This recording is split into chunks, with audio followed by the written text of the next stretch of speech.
জীবনে বাঁশি বাজলো, রাধাকে ডাকলো। আস্তে, আমাদের জীবনে তিনবার বাঁশি বাজে। একবার কালার বাঁশি, একবার কলের বাঁশি, একবার কালের বাঁশি। সবাই তাকাবেন। দান গান মানে নিজের দেহটাকে দান করা। যারা মন দিয়ে শুনছেন কীর্তন, ভক্তি ভরে, আমি তা বারবার বলবো আপনাদেরকে, কীর্তন সবসময় হয় না। ইউটিউবের মাধ্যমে শুনছেন, আজকে সচক্ষে শুনে যান, মন দিয়ে কথা বলুন।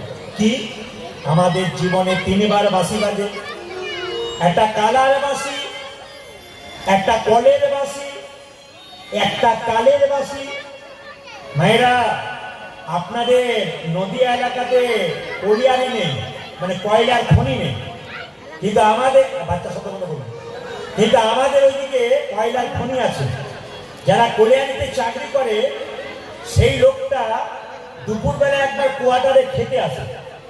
খেতে যদি দেরি হয়ে যায়, যেই না কলের বাঁশি মানে কলিয়ারি বাঁশি বেজে যায়, ওই স্ত্রীকে বলে, তারা করো, বাঁশি বেজে গেছে, সময় হয়ে গেছে, রাত্রে এসে খাবো।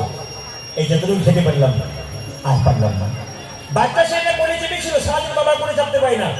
বাচ্চাকে বলছে, কোল থেকে এবার নামরে বাঁশি, এ বাপি বাজলো এবার কলের বাঁশি।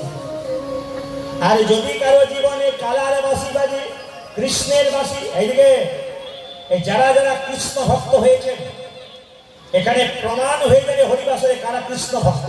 কেন? মহাভারত পড়বেন, 100 ভাইয়ের দাদা দুর্যোধন চঞ্চল ছিলেন, উনি ভগবান হারালেন।